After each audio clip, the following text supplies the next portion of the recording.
নমস্কার, আমার গল্প থেকে গল্প চ্যানেলে আপনাদের সবাইকে স্বাগতম ও শুভেচ্ছা। আমি এখানে শরৎচন্দ্র চট্টোপাধ্যায়ের কালজয়ী উপন্যাস শ্রীকান্ত থেকে ইন্দ্রনাথের অধ্যায়টি ছোট ছোট গল্প আকারে উপস্থাপন করছি। আজকের গল্পটি হচ্ছে ইন্দ্রনাথ ও নতুনদা। এর আগের গল্পগুলি যদি আপনাদের শুনতে ইচ্ছে করে তাহলে ডেসক্রিপশানে যে লিঙ্ক দেওয়া আছে সেগুলি ক্লিক করে শুনতে পারেন। চলুন আজকে আমরা গল্পে ফিরে যাই। আজকের গল্পটি হচ্ছে ইন্দ্রনাথ ও নতুনদা। তারপরে অনেক দিন ইন্দ্রকে আর দেখি নাই। গঙ্গার তীরে বেড়াইতে গেলেই দেখি তাহার ডিঙ্গি কূলে বাঁধা, জলে ভিজিতেছে, রৌদ্রে ফাটিতেছে। শুধু আর একটি দিন মাত্র আমরা উভয়েই সেই নৌকায় চড়িয়াছিলাম, সেই শেষ। তারপরে সেও আর চড়ে নাই, আমিও না। এই দিনটা আমার খুব মনে পড়ে। শুধু আমাদের নৌকা যাত্রার সমাপ্তি বলিয়াই নয়, সেদিন অখণ্ড স্বার্থপরতার যে উৎকট দৃষ্টান্ত দেখিতে পাইয়াছিলাম তাহা সহজে ভুলিতে পারি নাই। সেই কথাটাই আজ বলিব। সেদিন কনকনে শীতের সন্ধ্যা। আগের দিন খুব এক পশলা বৃষ্টিপাত হওয়ায় শীতটা যেন ছুঁচের মতো গায়ে বেঁধিতেছিল। আকাশে পূর্ণচন্দ্র, চারিদিক জ্যোৎস্নায় যেন ভাসিয়া যাইতেছে। হঠাৎ ইন্দ্র আসিয়া হাজির, কহিল, থিয়েটার হবে, যাবি? থিয়েটারের নামে একেবারেই লাফাইয়া উঠিলাম। ইন্দ্র কহিল, তবে কাপড় পরে শিগগির আমাদের বাড়ি আয়। 5 মিনিটের মধ্যে একখানা র্যাপার টানিয়া ছুটিয়া বাহির হইলাম। সেখানে যাইতে হইলে ট্রেনে যাইতে হয়। ভাবিলাম উহাদের বাড়ির গাড়ি করিয়া স্টেশনে যাইতে হইবে, তাই তাড়াতাড়ি। ইন্দ্র কহিল, তা নয়, আমরা ডিঙ্গিতে যাব। আমি নিরুৎসাহ হইয়া পড়িলাম, কারণ গঙ্গায় উজান ঠেলিয়া যাইতে হইলে বহু বিলম্ব হওয়াই সম্ভব। হয়তোবা সময়ে উপস্থিত হইতেই পারা যাইবে না। ইন্দ্র কহিল, ভয় নেই, জোর হাওয়া আছে, দেরি হবে না। আমার নতুনদা কলকাতা থেকে এসেছেন, তিনি গঙ্গা দিয়ে যেতে চান। যাক, দ্বার বাঁধিয়া পাল খাটাইয়া ঠিক হইয়া বসিয়াছি। অনেক বিলম্বে ইন্দ্রের নতুনদা আসিয়া ঘাটে পৌঁছিলেন। চাঁদের আলোকে তাহাকে দেখিয়া ভয় পাইয়া গেলাম। কলকাতার বাবু, অর্থাৎ ভয়ঙ্কর বাবু। সিল্কের মোজা, চকচকে পামশু, আগা গোড়া ওভারকোটে মোড়া, গলায় গলাবন্ধ, হাতে দস্তানা, মাথায় টুপি। পশ্চিমের শীতের বিরুদ্ধে তাহার সতর্কতার অন্ত নাই। আমাদের স্বাদের ডিঙ্গিটাকে তিনি অত্যন্ত যাচ্ছে তাই বলিয়া কঠোর মত প্রকাশ করিয়া ইন্দ্রের কাঁধে ভর দিয়া আমার হাত ধরিয়া অনেক কষ্টে অনেক সাবধানে নৌকার মাঝখানে উঠিয়া বসিল। তোর নাম কি রে? ভয়ে ভয়ে বলিলাম, শ্রীকান্ত। তিনি দাঁত খিঁচাইয়া বলিলেন, আবার শ্রীকান্ত? শুধু কান্ত, নে থামাক সাজ। ইন্দ্র, মুখু কলকে রাখলি কোথায়? ছোড়াটাকে দে, থামাক সাজুক। ওরে বাবা, মানুষ চাকরকেও তো এমন বিকট ভঙ্গি করিয়া আদেশ করে না। ইন্দ্র অপ্রতিভ হইয়া কহিল, শ্রীকান্ত, তুই এসে একটু হাল ধর, আমি থামাক সাজছি। আমি তাহার জবাব না দিয়া থামাক সাজিতে লাগিয়া গেলাম, কারণ তিনি ইন্দ্রর মাসতুতো ভাই, কলিকাতার অধিবাসী এবং সম্প্রতি এলে পাশ করিয়াছেন। কিন্তু মনটা আমার বিগড়াইয়া গেল। থামাক সাজিয়া হুক হাতে দিতে তিনি প্রসন্ন মুখে টানিতে টানিতে প্রশ্ন করিলেন, তুই থাকিস কোথায় রে কান্ত? তোর গায়ে ওটা কালো কণা কি রে? রেপার? আহা, রেপারের কি শ্রী! তেলের গন্ধে ভূত পালাই, উঠছে, পেতে দে দেখি, বসি। আমি দিচ্ছি নতুনদা, আমার শীত করছে না।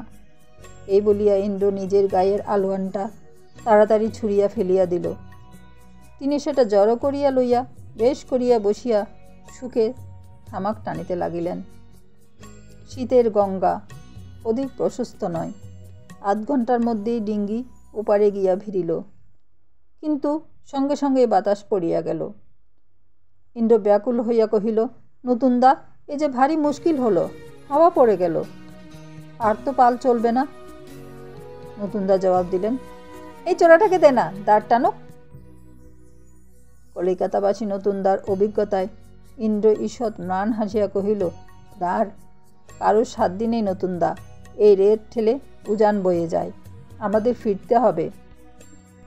প্রস্তাব শুনিয়া নতুনদা এক মুহূর্তে একেবারে অগ্নিশর্মা হইয়া উঠিলেন। তবে আনলি কেন রে হতবাগা? যেমন করে হোক তোকে পৌঁছে দিতেই হবে, আমার থিয়েটারের হারমোনিয়াম বাজাতেই হবে, তারা বিশেষ করে ধরেছে। ইন্দ্র কহিল, তাদের বাজাবার নতুন লোক আছে নতুনদা, তুমি না গেলেও আটকাবে না। না, আটকাবে না, এই মেরুর দেশের ছেলেরা বাজাবে হারমোনিয়াম, চল কেমন করে পারিস নিয়ে চল। বলিয়া তিনি যে রূপ মুখভঙ্গি করিলেন তাহাতে আমার গা জ্বলিয়া গেল। ইহার বাজনা পরে শুনিয়াছিলাম, কিন্তু সে কথার আর প্রয়োজন নাই। ইন্দ্রের অবস্থা সংকট অনুভব করিয়া আমি আস্তে আস্তে কহিলাম, ইন্দ্র, গুণ টেনে নিয়ে গেলে হয় না? কথাটা শেষ হতে না হতেই আমি চমকাইয়া উঠিলাম। তিনি এমনি দাঁত মুখ ভ্যাংছাইয়া উঠিলেন যে সে মুখখানি আমি আজও মনে করিতে পারি। বলিলেন, তবে যাও না, টানোগে না, হ্যাঁ, জানোয়ারের মতো বসে থাকা হচ্ছে কেন?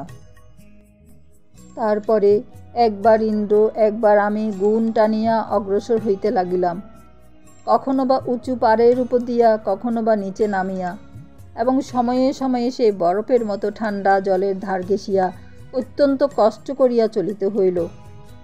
বাবুর থামাক সাজার জন্য নৌকা থামাইতে হইল, অথচ বাবুটি ঠায় বসিয়া রহিলেন, এতটুকু সাহায্য করিলেন না। ইন্দ্র একবার তাহাকে হালটা ধরিতে বলায় জবাব দিলেন, তিনি দস্তানাকুলে এই ঠান্ডায় নিউমোনিয়া করিতে পারিবেন না। ইন্দ্র বলিতে গেল, না খুলে, হ্যাঁ, দামি দস্তানাটা মাটি করে ফেলি আর কি, নে যা করছিস কর। বস্তুত আমি এমন স্বার্থপর অসজ্জন ব্যক্তি জীবনে অল্পই দেখিয়াছি। তারই একটি অপদার্থ খেয়াল চরিতার্থ করিবার জন্য আমাদের এত ক্লেশ সমস্ত চোখে দেখিয়াও তিনি এতটুকু বিচলিত হইলেন না। অথচ আমরা বয়সে তাহার অপেক্ষা কতই বা ছোট ছিলাম। পাছে এতটুকু ঠান্ডা লাগিলে তাহার অসুখ করে, পাছে 1 ফোঁটা জল লাগিয়া দামি ওভারকোট খারাপ হইয়া যায়, পাছে নড়িলে চড়িলে কোনরূপ ব্যাঘাত হয়, এই ভয়ে আড়ষ্ট হইয়া বসিয়া রহিলেন এবং অবিরাম চেঁচামেচি করিয়া হুকুম করিতে লাগিলেন। আরও বিপদ, গঙ্গার রুচিকর হাওয়ায় বাবুর ক্ষুধার উদ্রেক হইল এবং দেখিতে দেখিতে সেই ক্ষুধা অবিশ্রান্ত বকুনির চোটে একেবারে ভীষণ হইয়া উঠিল। এদিকে চলিতে চলিতে রাত্রিও প্রায় 10টা হইয়া গিয়াছে। থিয়েটারে পৌঁছিতে রাত্রি 2টা বাজিয়া যাইবে শুনিয়া বাবু প্রায় ক্ষিপ্ত হইয়া উঠিলেন। রাত্রি যখন 11টা, তখন কলিকাতার বাবু কাবু হইয়া বলিলেন, আরে ইন্দ্র, এদিকে খোট্টা মোট্টাদের বস্তি টস্তি নেই, মুড়ি টুড়ি পাওয়া যায় না? ইন্দ্র কহিল, সামনে একটা বেশ বড় বস্তি নতুনদা, সব জিনিস পাওয়া যায়। তবে লাগা লাগা, ওরে চোরা, ওই টান না একটু জোরে, ভাত খাস নে?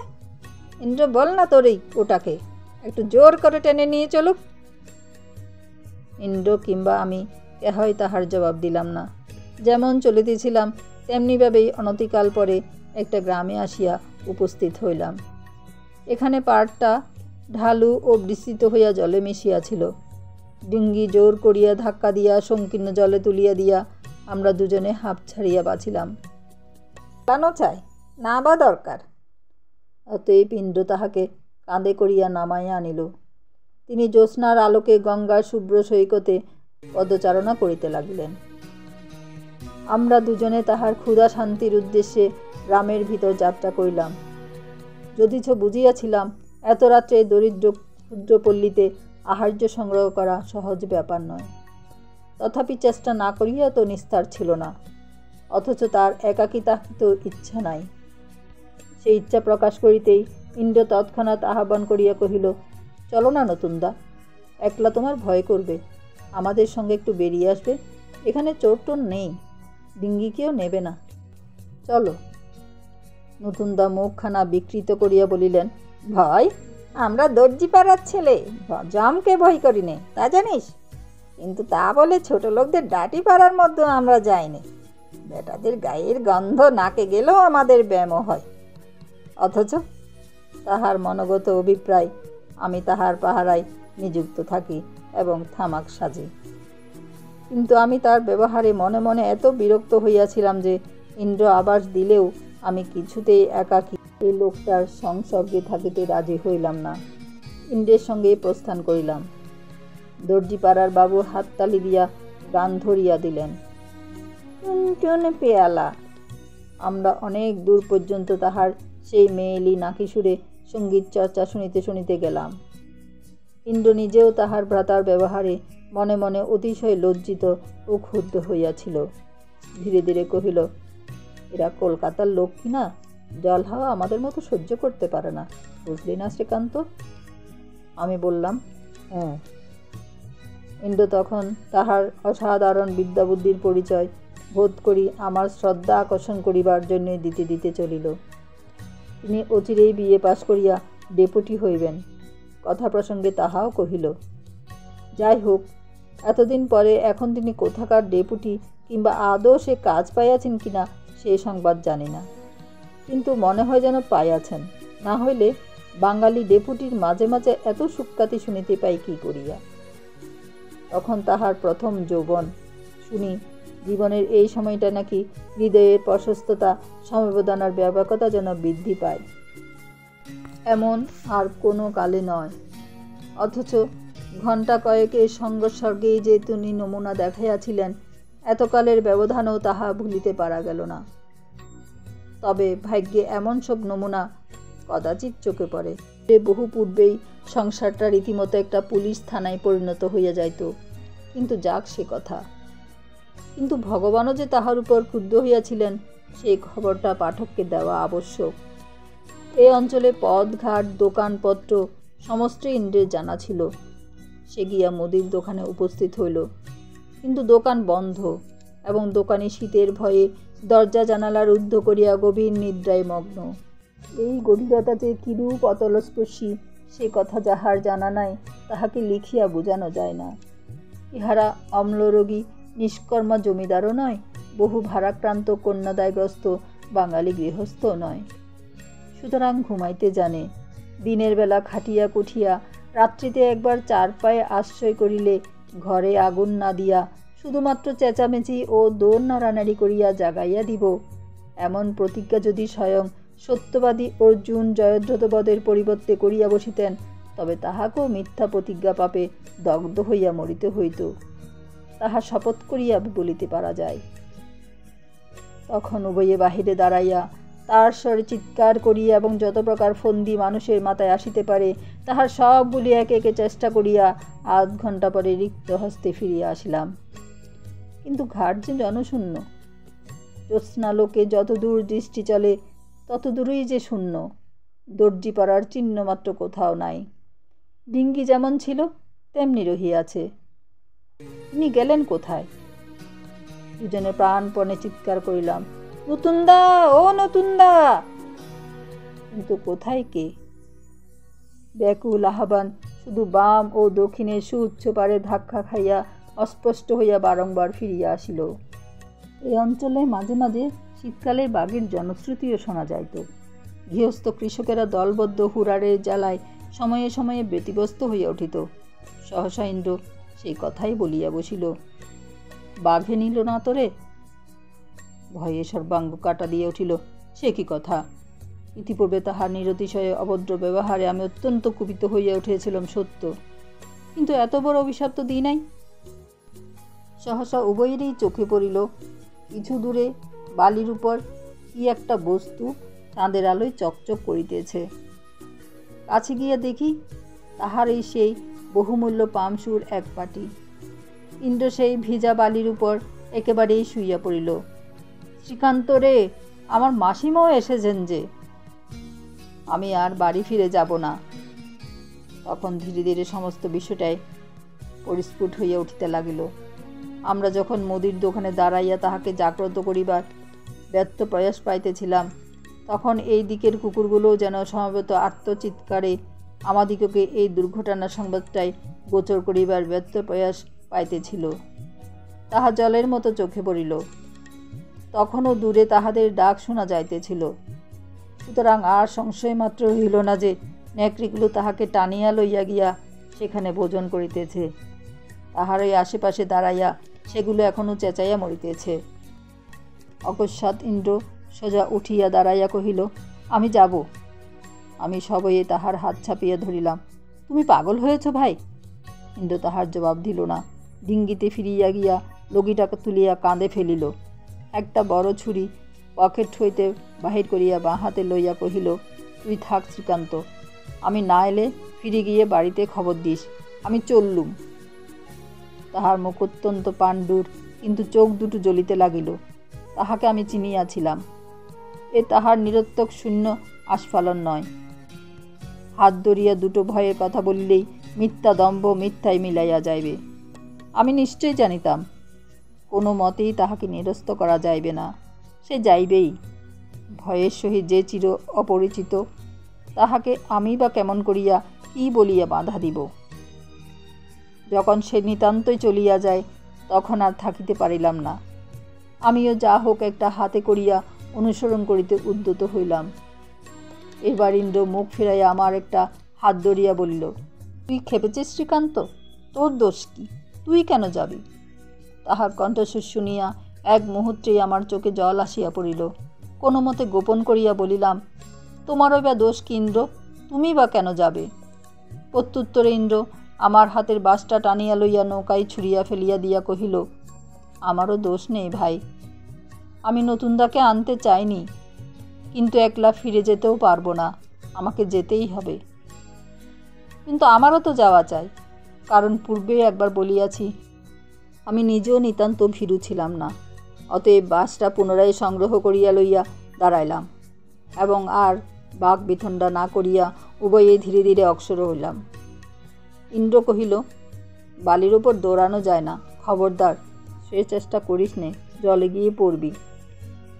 সম্মুখে একটা বালির ঢিপি ছিল। সেটা অতিক্রম করিয়াই দেখা গেল অনেক দূরে জলের ধার ঘেঁষিয়া দাঁড়াইয়া 5-7টা কুকুর চিৎকার করিতেছে। যতদূর দেখা গেল এক পাল কুকুর ছাড়া বাঘ তো দূরের কথা, একটা শৃগালও নাই। সন্তর্পণে আরও কতকটা অগ্রসর হইতে মনে হইল তাহারা কি একটা কালোপনা বস্তু জলে ফেলিয়া পাহারা দিয়াছে। ইন্দ্র চিৎকার করিয়া ডাকিল, নতুনদা! নতুনদা এক গলা জলে দাঁড়াইয়া অব্যক্ত স্বরে কাঁদিয়া উঠিলেন, এই যে আমি। দুজনে প্রাণপণে ছুটিয়া গেলাম। কুকুরগুলো সরিয়া দাঁড়াইল এবং ইন্দ্র ঝাঁপাইয়া পড়িয়া আকণ্ঠ নিমজ্জিত মূর্ছিত প্রায় তাহার দর্জিপাড়ার মাসতুত ভাইকে টানিয়া তীরে তুলিল। তখনও তাহার একটা পায়ে বহুমূল্য পাম্প, গায়ে ওভারকোট, হাতে দস্তানা, গলায় গলাবন্ধ এবং মাথায় টুপি, ভিজিয়া ফুলিয়া ডোল হইয়া উঠিয়াছে। আমরা গেলে সে যে তিনি হাততালি দিয়া টুনটুন পেয়ালা ধরিয়াছিলেন, খুব সম্ভব সেই সঙ্গীত চর্চাতে আকৃষ্ট হইয়া গ্রামের কুকুরগুলো দল বাঁধিয়া উপস্থিত হইয়াছিল এবং অশ্রুতপূর্ব গীত এবং অদৃষ্টপূর্ব পোশাকের ছটায় বিভ্রান্ত হইয়া এবং মহামান্য ব্যক্তিকে তাড়া করিয়াছিল। এতটা আসিয়াও আত্মরক্ষার কোনো উপায় খুঁজিয়া না পাইয়া অবশেষে তিনি জলে ঝাঁপ দিয়া পড়িয়াছিলেন এবং এই দুর্দান্ত শীতের রাত্রে তুষার শীতল জলে আকণ্ঠ মগ্ন থাকিয়া এই অর্ধঘণ্টা কাল ব্যাপিয়া পূর্বকৃত পাপের প্রায়শ্চিত্ত করিতেছিলেন। কিন্তু প্রায়শ্চিত্তের ঘোর খাটাইয়া তাহাকে চাঙ্গা করিয়া তুলিত সে রাত্রে আমাদিগকে কম মেহনত করিতে হয় নাই। কিন্তু সবচেয়ে আশ্চর্য এই যে বাবু ডাঙ্গায় উঠিয়া প্রথমে কথা কহিলেন, আমার একটু পাম্প। সেটা ওখানে পড়িয়া আছে সংবাদ দিতে তিনি সমস্ত দুঃখ ক্লেশ বিস্মৃত হইয়া তাহা অবিলম্বে হস্তগত করিবার জন্য সোজা খাড়া হইয়া উঠিলেন এবং তারপরে কোটের জন্য, গলাবন্ধের জন্য, মোজার জন্য, দস্তানার জন্য একে একে পুনঃ শোক করিতে লাগিলেন। এবং সেই রাত্রে যতক্ষণ পর্যন্ত না ফিরিয়া গিয়া নিজেদের ঘাটে পৌঁছিতে পারিলাম, ততক্ষণ পর্যন্ত কেবল এই বলিয়া আমাদের তিরস্কার করিতে লাগিলেন, কেন আমরা নির্বোধের মতো সেই সব তাহার গা হইতে তাড়াতাড়িতে খুলিতে গিয়াছিলাম। না খুলিলে তো ধুলাবালি লাগিয়া এমন করিয়া মাটি হইতে পারিত না। আমরা খোট্টার দেশের লোক আমরা চাষার সামিল, আমরা এসব কখনো চোখে দেখি নাই, এই সমস্ত অবিশ্রান্ত বকিতে বকিতে গেলেন। যে দেহটাতে ইতিপূর্বে এক ফোঁটা জল লাগাইতেও তিনি ভয়ে সারা হইতেছিলেন, জামা কাপড়ের শোকে সেই দেহটাকেও তিনি বিস্মিত হইলেন। উপলক্ষ যে আসল বস্তুকেও কেমন করিয়া বহুগুণে অতিক্রম করিয়া যায়, তাহা এইসব লোকের সংসর্গে না আসিলে এমন করিয়া চোখে পড়ে না। রাত্রি 2টার পর আমাদের ডিঙ্গি আসিয়া ঘাটে বেরিল। আমার যে রেভারখানির বিকট গন্ধে কলিকাতার বাবু ইতিপূর্বে মূর্ছিত হইতেছিলেন, সেইখানে গাই দিয়া তাহারই অবিশ্রান্ত নিন্দা করিতে করিতে পা মুছিতেও ঘৃণা হয়, তাহা পুনঃ পুনঃ শুনাইতে শুনাইতে ইন্দ্রের খানি পরিধান করিয়া তিনি সে যাত্রা আত্মরক্ষা করিয়া বাটি গেলেন। যাই হোক, তিনি যে দয়া করিয়া ব্যগ্র কবলিত না হইয়া সশরীরে প্রত্যাবর্তন করিয়াছিলেন, তাহার এই অনুগ্রহের আনন্দেই আমরা পরিপূর্ণ হইয়া গিয়াছিলাম। এত উপদ্রব অত্যাচার হাসি মুখে সহ্য করিয়া আজ নৌকা চড়ার পরিসমাপ্তি করিয়া এ দুর্জয় শীতের রাত্রে কোঁচার খুঁটমাত্র অবলম্বন করিয়া কাঁপিতে কাঁপিতে বাটি ফিরিয়া গেলাম। ইন্দ্রনাথের গল্প শেষ হলো। ইন্দ্রনাথের গল্প যদি আপনাদের প্রথম থেকে শুনতে ইচ্ছে করে, তাহলে ডেসক্রিপশনে যে লিঙ্ক দেওয়া আছে সেগুলো ক্লিক করে শুনতে পারেন। এর পরবর্তী গল্প হবে কথাশিল্পী শরৎচন্দ্র চট্টোপাধ্যায়েরই আরেক বিখ্যাত উপন্যাস রামের সুমতি। আমার প্রচেষ্টা যদি আপনাদের ভালো লেগে থাকে, তাহলে চ্যানেলটি প্লিজ সাবস্ক্রাইব করুন, শেয়ার ও কমেন্ট করুন। ধন্যবাদ।